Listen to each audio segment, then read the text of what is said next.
कुछ बढ़िया मिलता है तब है। इंफ्रास्ट्रक्चर की कंपनी है। हम लोग का तरीका क्या है पढ़ने का बेसिकली, ये जेटीएल इंफ्रा। अब कंपनी बनाती क्या है, ठीक है, यहाँ देखो आप सबसे पहले 1382 करोड़ का मार्केट कैप कंपनी का, तो इसका मतलब है कि कंपनी थोड़ी सी स्टैब्लिश है। देखो 500 करोड़ से ऊपर का मार्केट कैप अगर कंपनी का है तो इसका मतलब है कि कंपनी थोड़ी बहुत स्टैब्लिश होगी, है ना। तो थोड़ी बहुत कंपनी स्टैब्लिश है। स्टॉक का पी करीब 30 का है। रिटर्न ऑन कैपिटल एम्प्लॉयड सबसे इंपॉर्टेंट चीज़ ये है, ये वाला पार्ट सबसे इंपॉर्टेंट है। रोज 27 का है और आरओई 30 का है। इसका मतलब है कि कंपनी ठीक ठाक है भाई साहब, ये कंपनी देखने लायक है, ठीक। देन थोड़ा सा कंपनी के बारे में अगर आपको पढ़ना है तो वो यहां मिल जाएगा। क्या? JTL infra limited is an integrated manufacturer and supplier of steel tubes, pipes and allied products. APL Apollo जो काम करती है, मोर और लेस वैसा ही, ठीक। प्रोडक्ट पोर्टफोलियो में क्या है? Hot dipped galvanized steel tubes and pipes, electric resistance welded pipes, solar module mounting structure panels, ये कंपनी बनाती है। जो कंपनी ये प्रोडक्ट बनाती है उसके इंडस्ट्रियल एप्लीकेशंस क्या क्या हैं? These products are used in the wide industries such as automotive में, इंडस्ट्रीज में, वाटर गैस सीवेज में, कन्वेयर्स में, सोलर पैनल्स में, रोड कंस्ट्रक्शन में।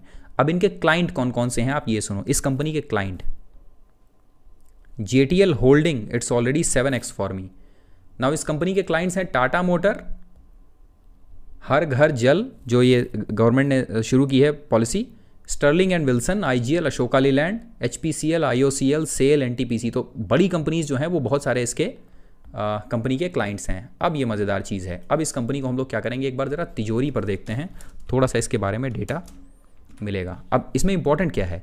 इंपॉर्टेंट है कि भैया कंपनी अभी भी 30 के पी पर चल रही है, यानी महंगी नहीं है कंपनी, ठीक है। देखें ज़रा product wise,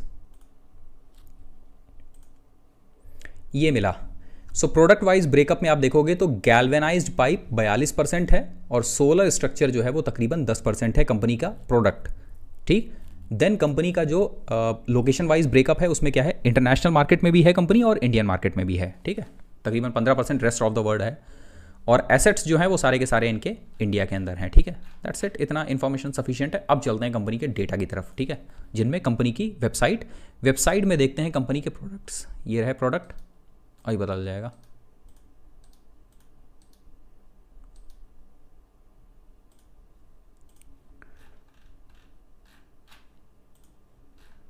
logistic services, packaging and loading services, products and services, galvanized, hollow section, ये रही, ठीक। क्या क्या बनाती हैं? Galvanized steel tubes and pipes, इसके अलावा स्कैफोल्डिंग, फिटिंग एंड सिस्टम्स, जो बिल्डिंग मटेरियल में इस्तेमाल होते हैं, बिल्डिंग बनाने में जो इस्तेमाल होते हैं वो, ठीक। इसके अलावा हॉलो सेक्शंस बनाती है और LTZ सेक्शंस। अब इनके बारे में इंफॉर्मेशन आपको ज़्यादा कहाँ से मिलेगी कि इनका इस्तेमाल कहाँ होता है, ये आपको इन्फॉर्मेशन मिलेगी इस कंपनी की जो एनुअल रिपोर्ट है वहाँ से, ठीक है। तो हम लोग एनुअल रिपोर्ट को छोड़ देते हैं, हम लोग कंपनी के डेटा पे आते हैं, ठीक। चलिए देखें ज़रा प्रॉज कंपनी के। The company is expected to give good quarters, ठीक है। Delivered good profit growth of 5 years का प्रॉफिट ग्रोथ CAGR का भैया 144% का है, शानदार कंपनी है। The company has a good return on equity, अच्छा है, ये भी 30% के करीब है। कॉन्स क्या है? बुक वैल्यू से करीब 11 टाइम्स पर ट्रेड हो रही है, तो ये कोई बुराई नहीं है। अगर कंपनी के फंडामेंटल्स अच्छे होंगे तो कंपनी महंगी ट्रेड होगी। प्रमोटर ने अपनी होल्डिंग्स जो है वो करीब 6.5% डिक्रीज़ की हैं, तो कोई फर्क नहीं पड़ रहा है। अगर 60% प्रमोटर होल्डिंग थी, 6% डिक्रीज़ की, तब तो कोई फर्क नहीं पड़ रहा है, ठीक है। चलो देखते हैं क्वार्टर रिजल्ट्स छोड़ के एनुअल रिजल्ट्स। सेल्स 100 करोड़ से बढ़ते हुए कंपनी की सेल आज की डेट में 400 करोड़ हो गई है। देखो पिछले 4 सालों में, 5 सालों में कंपनी की सेल्स 5 गुना हुई है, दैट इज़ गुड। सेकंड चीज़ है ऑपरेटिंग प्रॉफिट्स कंपनी के, देखना 2 करोड़ से बढ़ के 33 करोड़ हुए हैं, बहुत शानदार चीज़ है।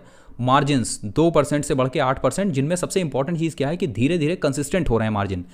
2018 से मार्जिन 7 से 8% के बीच रह रहे हैं, जो कि एक अच्छी खबर है, ठीक। इंटरेस्ट, ये मज़ेदार चीज़ है, कंपनी का इंटरेस्ट जो है वो बढ़ रहा है। दैट मीन्स कि कंपनी के पास में लोन बढ़ा हुआ होगा, नीचे मिलेगा वहाँ, ठीक, कोई बात नहीं। नेट प्रॉफिट कंपनी का जो आमतौर पर करीब 1 करोड़ के करीब था, वो बढ़ के 8 करोड़ और 8 करोड़ से बढ़ के करीब 20 करोड़ हुआ है, जो कि अच्छी बात है, ठीक। कंपाउंडेड सेल्स ग्रोथ कंपनी के पिछले 5 सालों में 36% की दर से बढ़ी है, बहुत बढ़िया खबर है ये। कंपाउंडेड प्रॉफिट ग्रोथ पिछले 5 सालों में 144% की दर से बढ़ी है, मतलब साल दर साल कंपनी का मुनाफा 150% की दर से बढ़ रहा है। पहले साल 100 था तो अगले साल 250 हुआ। स्टॉक प्राइस का CAGR पिछले 5 सालों में 100% की दर से बढ़ रहा है। बहुत बढ़िया खबर है ये भी, ठीक। और रिटर्न ऑन इक्विटी कंपनी का तकरीबन 30% के करीब है। अच्छी खबर है ये। बैलेंस शीट देखते हैं। शेयर कैपिटल ऑलमोस्ट स्टैटिक है। कैश रिजर्व कंपनी के, यानी कंपनी के पास कितना पैसा है, कॉन्टिन्यूसली बढ़ रहा है, जो कि 4 करोड़ से बढ़कर 71 करोड़। अब कैश रिजर्व के कंपैरिजन में कंपनी की बोरोइंग्स बढ़ रही है, 11 करोड़ से बढ़ के 63 करोड़। बट अभी जो लेटेस्ट हुआ है वहाँ कैश रिजर्व की तुलना में जो कंपनी का बोरोइंग है वो कम है। ये जो अंतर है ये बहुत मैटर करता है। ये अंतर बहुत मैटर करता है कि कंपनी की जेब में कितना पैसा है और कंपनी के ऊपर लोन कितना है, ये बहुत मैटर करता है, ठीक है ना, जो कि अभी इस समय थोड़ा सा ठीक हुआ है। देन बहुत ज़्यादा यहाँ इंपॉर्टेंट नहीं है। कैश फ्लो फ्रॉम ऑपरेशंस, ये थोड़ा सा इंपॉर्टेंट है, जो कि नेगेटिव में है। ये खबर कंपनी के लिए थोड़ी सी बुरी है, ठीक है। Cash flow from operations negative नहीं होना चाहिए था, ये पॉजिटिव रहता तो बेहतर रहता, कोई बात नहीं। कंपनी का जो कैश कन्वर्जन साइकिल है वो अप्रॉक्सीमेटली 70-75 दिन के आसपास में है, जो एवरेज यहीं रह रहा है। बहुत ज़्यादा कोई मेजर चेंजेस नहीं हो रहे हैं इसके अंदर। वर्किंग कैपिटल डेज 90-100 दिन के आसपास है करीब। Return on capital employed consistently बढ़ा है, घटा नहीं है। और उनमें भी अगर आप एवरेज निकालोगे तो करीब 25 से 30% के आसपास में है रिटर्न ऑन कैपिटल एम्प्लॉयड, जो कि अच्छी खबर है। अब देखो प्रमोटर्स ने क्या हुआ है, कंपनी के अंदर से अपना हिस्सा बेचा है लगातार 2 सालों तक, ठीक है, जिनमें 67% से घटा के पहले 65%, फिर 62%, उसके बाद 56% किया और पब्लिक के पास हिस्सा बढ़ा है।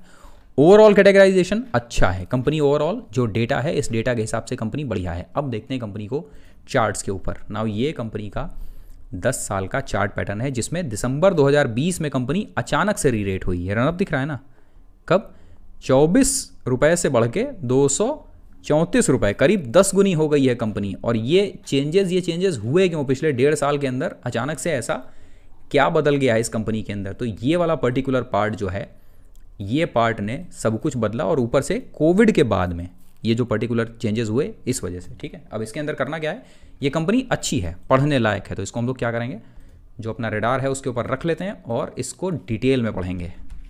कंपनी का नाम है JTL इंफ्रा। हालांकि एक चीज़ और देखेंगे कि सेम सेक्टर के अंदर कुछ और भी कंपनीज़ हैं जो सेम यही चीज़ बनाती हैं, जैसे APL अपोलो, तो उनके प्रोडक्ट्स, इनके प्रोडक्ट्स दोनों को साथ में एनालाइज करेंगे, ठीक है। अब किसी ने एक छोटी कंपनी बताई